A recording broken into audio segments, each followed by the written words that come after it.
उम्मीद है आप सब लोग खैरियत से होंगे।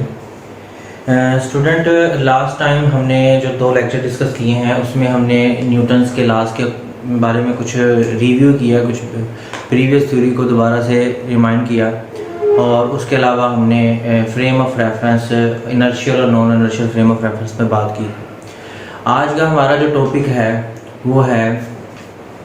Rigid body dynamics. Rigid body dynamics क्या चीज़ है, इसमें हम किन चीज़ों के बारे में डिस्कस करते हैं। बेसिकली ये जो ब्रांच है ये यहाँ पर हम रिजिड बॉडी या हम ये कह रहे हैं कि रिजिड बॉडी जिन पार्टिकल्स का कलेक्शन होती है उनकी मोशन से रिलेटेड डिस्कशन करते हैं। अब रिजिड बॉडी होती क्या चीज़ है, एक ऐसा कोई भी यानी कि हमारे पास स्पेसिफिक शेप या मटेरियल जिसके ऊपर हम सर्टन फोर्स अप्लाई करें और उस सर्टन फोर्स या स्पेसिफिक फोर्स जो हम अप्लाई करें और उसको अप्लाई करने के बाद उसकी शेप में किसी किस्म की कोई चेंज ना आए, तो ऐसी तमाम जो चीज़ें हैं, ऐसी तमाम जो बॉडीज़ हैं वो हमारे पास रिजिड बॉडी कहलाती है। अगर बात करें हमारे पास कोई चेयर है, कोई डाइस है या हमारे पास अगर आप अपनी सराउंडिंग में देखें तो हम आपके पास कोई भी ऐसी सॉलिड चीज़ जिसके ऊपर आप स्पेसिफिक सर्टन एक फोर्स अप्लाई करें, ठीक है, उसको पुश करें, उसकी शेप में चेंज नहीं होगी, तो वो तमाम की तमाम जो बॉडीज़ हैं वो हमारे पास रिजिड बॉडी की कैटेगरी में आती है। बेसिकली होता क्या है कि जब हम किसी भी स्पेसिफिक बॉडी, चूँकि बॉडी कोई भी है वो स्मॉल पार्टिकल से मिलकर बनती है, वो बहुत सारे इनफाइनाइट पार्टिकल्स का कलेक्शन होती है। अब हम अगर उन सारे के सारे पार्टिकल्स में से कोई से 2 पार्टिकल्स कंसीडर कर लें और उन 2 पार्टिकल्स के ऊपर सर्टन फोर्स अप्लाई करें, तो हम देखेंगे कि उन पार्टिकल्स के दरमियान अगर तो जो डिस्टेंस था वो चेंज नहीं हो रहा, ना कम हो रहा है ना ज़्यादा हो रहा है, तो ऐसी तमाम जो चीज़ें हैं वो हमारे पास क्या कहलाती हैं, रिजिड बॉडी कहलाती हैं। यहाँ पर हम उसकी डेफिनेशन को डिस्कस कर लेते हैं। A rigid body is a solid body in which deformation is zero or small it can be neglected, यानी कि उसमें जो डिफॉर्मेशन है उस बॉडी की, जो बॉडी की शेप में चेंजिंग है वो बिल्कुल ज़ीरो हो, यानी कि कोई चेंजिंग ना हो, या अगर हो भी तो इतनी कम हो, इतनी स्मॉल हो कि वो नेग्लिजिबल हो, तो ये हमारे पास रिजिड बॉडी कहलाती है। ये दूसरे सेंस में हम बात करें, the distance between any 2 given points on a rigid body remain constant in time regardless of external force, यानी कि अगर हम कोई एक्सटर्नल फोर्स किसी बॉडी पे अप्लाई कर रहे हैं तो उसमें कोई से भी जो हमारे पास गिवन 2 पॉइंट्स हैं उनके दरमियान डिस्टेंस में कोई चेंज नहीं आता, तो हम क्या कहेंगे कि ये क्या है, रिजिड बॉडी। अब रिजिड बॉडी चूँकि बहुत सारे पार्टिकल्स पे बनी है, तो अगर हम रिजिड बॉडी की काइनेमेटिक्स की बात करें या उनके पार्टिकल की मोशन की बात करें, तो उसके लिए हम कोई से भी 2 पॉइंट्स कंसीडर करेंगे और उनकी मोशन को यहाँ पर डिस्कस करते हैं। जो स्टूडेंट, अब हम डिस्कस करते हैं kinematics of rigid body motion. इसको डिस्क्राइब करने के लिए हमने यहाँ पर 2 पॉइंट कंसीडर किए हैं, point A and point B. एक कोऑर्डिनेट सिस्टम में, 3D कोऑर्डिनेट सिस्टम में हमारे पास x, y, z, हमारे पास ये 3 एक्सिस हैं। इसमें हमने 2 पॉइंट लोकेट किए हैं, एक पॉइंट A है और एक पॉइंट B है, ठीक है। अब इन 2 पॉइंट्स के पोजीशन वेक्टर्स होंगे, जाहिर सी बात है अगर इनकी पोजीशन को रिप्रेजेंट करना है तो विद रिस्पेक्ट टू ओरिजिन जो हमारे पास हैं वो इनके पोजीशन वेक्टर होंगे। तो यहाँ पर आर ए जो है ये पोजीशन वेक्टर है पॉइंट ए का in fix coordinate axis X Y Z, and ये जो आर बी वेक्टर है ये पोजीशन वेक्टर है इस पॉइंट बी का इन कोऑर्डिनेट एक्सिस। यहाँ पर जो ये रो बी शो कर रहा है ये हमारे पास पोजीशन वेक्टर ऑफ बी है अगेन, लेकिन ये किसके रिस्पेक्ट से, with respect to the moving coordinates. Moving coordinates कौन से हैं, यहाँ पर अगर आप गौर करें तो मैंने डॉटेड लाइन में एक coordinate axis small x, small y और स्मॉल z यहाँ पर ड्रॉ किया है। ये मूविंग एक्सिस है, वो एक्सिस जिसके अबाउट हमने इस रिजिड बॉडी को मूव करना है। ये हमारे पास एक फिक्स एक्सिस है जिसमें हमने एक रिजिड बॉडी ड्रॉ की है,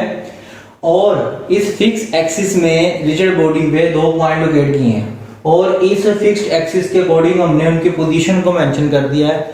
अब इस बॉडी को हमने रोटेट करना है या मूव करना है, जिन भी एक्सिस के अकॉर्डिंग ये मूव करेंगे, जो न्यू एक्सिस बनेंगे मूविंग बॉडी के अकॉर्डिंग, वो हमने स्मॉल एक्स वाई जी ले ली। अब मूविंग एक्सिस के अकॉर्डिंग यहाँ पर ए इन मूविंग एक्सिस के ओरिजिन का रोल प्ले कर रहा है, और यहाँ पर जो ये रो बी है, ये इस पोजीशन बी वेक्टर का पोजीशन वेक्टर है with respect to the moving axis and origin A. इसी चीज को यहाँ पर मैंने थ्योरेटिकली एक्सप्लेन किया है कि let the vector R A describe the position of a point A in fixed X Y and Z axis, ठीक है। और यहां पर क्या है, and let A B the origin of moving X Y Z coordinate system. अब ये जो ए है ये ओरिजिन है इस मूविंग कोऑर्डिनेट सिस्टम का, जिसको हमने यहां पर डॉटेड लाइन में ये ग्रीन कलर से ड्रॉ किया हुआ है। ये मूविंग एक्सिस का ओरिजिन हमारे पास ए कंसीडर किया है। B the origin of moving X Y Z coordinate system which is attached to the rigid body. ये कैसा, जाहिर सी बात है जिस एक्सिस के अकॉर्डिंग हमने बॉडी को रिजिड बॉडी को मूव करना है वो अटैच ही होगा। हम उसमें एक पॉइंट कोई ना कोई ऐसा होगा जो उसके ओरिजिन के तौर पर, उस मूविंग एक्सिस के ओरिजिन के तौर पर रोल प्ले कर रहा होगा। और यहाँ पर रो बी क्या है, rho B is the position of a point B in the moving X Y Z coordinate, के रो बी इस बी का पोजीशन वेक्टर होगा इस मूविंग कोऑर्डिनेट सिस्टम के अकॉर्डिंग, जबकि आर बी जो था वो इस फिक्स कोऑर्डिनेट एक्सिस के अकॉर्डिंग इसका पोजीशन वेक्टर था, ठीक है। The position vector of point B is fixed, R B is the position vector of the point B is fixed in X Y Z coordinate system. अगर हम यहां पर देखें तो ये सॉलिड फॉर्म में हमारे पास एक जो ट्रायंगल नजर आ रही है, ये हेड टू टेल रूल के अकॉर्डिंग हमारे पास जो इक्वेशन डिस्क्राइब करेगी, आप देखें R B is the resultant vector that is equal to, R B किसके इक्वल आएगा, R A plus rho B. तो ये हमारे पास किसके इक्वल आएगा, R A plus rho B. ये हमारे पास इक्वेशन आ जाएगी जिसको हम इक्वेशन नंबर 1 मेंशन कर सकते हैं। ये नेक्स्ट स्टूडेंट हम इस इक्वेशन का टाइम डेरिवेटिव लेते हैं। तो अगर इसका फर्स्ट टाइम डेरिवेटिव लेंगे तो हमारे पास जो आर वेक्टर है इसका डेरिवेटिव आर डॉट इसके फर्स्ट डेरिवेटिव को रिप्रेजेंट करेगा, आर बी वेक्टर आ जाएगा,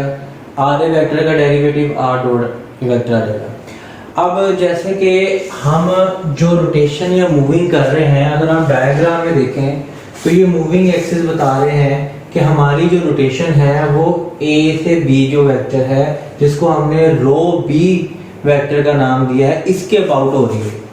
अगर हमारे पास रोटेशन इसके अबाउट हो रही है तो इन मूविंग एक्सिस के अकॉर्डिंग जो हमारा पोजीशन वेक्टर कहलाएगा वो है आर बी। जब भी हम पोजीशन वेक्टर आर बी लेते हैं तो आपको पता होना चाहिए कि जिसके अबाउट रोटेशन या मूविंग हो रही हो उसका टाइम डेरिवेटिव हमेशा वेलोसिटी होता है।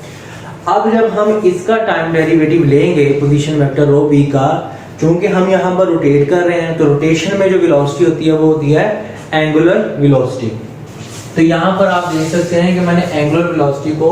ओमेगा से रिप्रेजेंट किया है, और आपको पता है कि जो एंगुलर वेलोसिटी है राइट हैंड रूल के अकॉर्डिंग अगर आप चेक करें तो बिल्कुल परपेंडिकुलर वेक्टर की फॉर्म में हमें शो हो रही होती है 90 के एंगल पर राइट हैंड रूल के अकॉर्डिंग। तो रो बी की जब हम टाइम डेरिवेटिव लेंगे तो उसका रिजल्ट हमारे पास एंगुलर वेलोसिटी इनटू रो बी ही पोजीशन वेक्टर हमेशा हासिल होगा, कि जिस भी पोजीशन वेक्टर के अबाउट हम रोटेशन ले रहे हैं उसका टाइम डेरिवेटिव हमें एक velocity into that position vector again हमें दे देगा। नेक्स्ट हमारे पास जो इक्वेशन है सिंपलीफाई होकर जो इक्वेशन आई इसको हम इक्वेशन 2 का नाम दे देंगे। एक दफा फिर हम इसका टाइम डेरिवेटिव लेंगे। जब हम इसका अगेन टाइम डेरिवेटिव लेंगे तो आप देखेंगे कि जो r फर्स्ट डेरिवेटिव था r डॉट b वो डबल डॉट b में शो हो जाएगा। सिमिलरली r डॉट a हमारे पास डबल डॉट a में शो हो जाएगा।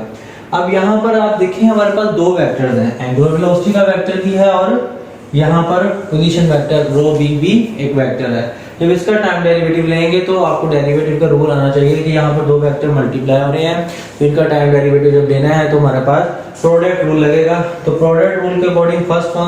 वेक्टर को हम एज इट इज लिख के टाइम डेरिवेटिव सेकंड वैल्यू का लेंगे, फिर सेकंड को एज इट इज लिखेंगे और टाइम डेरिवेटिव ले लेंगे फर्स्ट वैल्यू का। अब फर्स्ट वैल्यू जब हमने इसका अगेन टाइम डेरिवेटिव लिया तो ये हमारे पास वही चीज दोबारा से आ चुकी है जो हमने ऊपर डिस्कस की है। तो इसकी जगह इसकी वही वैल्यू को सब्स्टिट्यूट करेंगे और यहाँ पर हमारे पास एंगुलर वेलोसिटी का डेरिवेटिव ओमेगा डॉट आ जाएगा। ठीक है, अब ये हमारे पास थर्ड एक्सप्रेशन आ गई जिसको हमने इक्वेशन 3 कहा है और यहाँ पर हम एंगुलर वेलोसिटी को ओमेगा से रिप्रेजेंट कर रहे हैं। ठीक है, अब ये तीन इक्वेशन हमें क्या देती हैं कि ये तीन इक्वेशन हमें इस रिजिड बॉडी की पोजीशन को डिस्क्राइब कर रही हैं कि किसी भी रिजिड बॉडी में अगर हम मूविंग मोशन की बात करें तो हमारे पास वो किस तरीके से डिस्क्राइब करेगी। From these equation 1 2 3 it is inferred that the motion of any point in the rigid body, कि किसी भी पॉइंट की motion in the rigid body can be determined by the motion of one point in the body and angular velocity of the body. अब आप देखें कि किसी भी पॉइंट की अगर हम मोशन की बात कर रहे हैं तो यहाँ से आप क्लियर देख सकते हैं कि इसमें किसी भी पॉइंट की जो मोशन है, हम ए के अबाउट मोशन की बात कर रहे हैं तो हमारे पास किसके इक्वल आ रही है, एक पॉइंट के और साथ में उसके एंगुलर वेलोसिटी के और उसके अलावा और किसी चीज के नहीं आ रही। Can be determine the motion of one point in the body can be the angular velocity of the body. These equations are thus an analytical expression of the fact that the motion of the rigid body can be described as the sum of translation and rotation of equation 1, 2 and 3।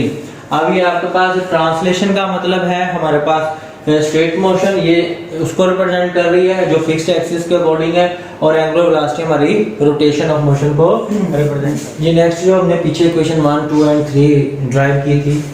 उसको हम इस format की form में लिख सकते हैं। Are B जो हमारे पास फर्स्ट इक्वेशन है, इसमें हमारे पास जो रो बी ए है उसको हमने रिप्लेस कर दिया है आर वेक्टर बी ए से, जो यहाँ पर ये रिप्रेजेंट कर रहा है कि ये रो भी हमारे पास पोजीशन वेक्टर ऑफ बी था लेकिन with respect to the region A, तो आर बी ए में हमारे पास यही रिप्रेजेंट कर रहा है position vector of point B with respect to the position vector of A in the moving coordinate axis. यहाँ पर जो हमारे पास वी बी ए वेक्टर्स है ये हमारे पास वेलोसिटी को रिप्रेजेंट कर रहा है, velocity of the point B with respect to the हमारे पास रीजन ए हमारे पास, और इसको क्या है हम मेंशन कर रहे हैं omega cross rho of B, ये वेलोसिटी को मेंशन कर रहा है। सिमिलरली यहाँ पर हमने जो ए बी ए इंट्रोड्यूस करवाया है ये हमें क्या कह रहा है कि ए बी ए हमारे पास इस ये स्ट्रक्चर की जगह सब्स्टिट्यूट किया और ये हमारे पास रिस्पेक्टिव एक्सेलरेशन है उस पॉइंट का with respect to the origin A. तो ये हमारा टॉपिक था जिसमें हमने रिजिड बॉडी की मूवमेंट की मोशन की बात की है उसमें पार्टिकल्स के अकॉर्डिंग। तो उम्मीद है कि आपको इस लेक्चर में काफ़ी सारी चीज़ें क्लियर हो गई होंगी।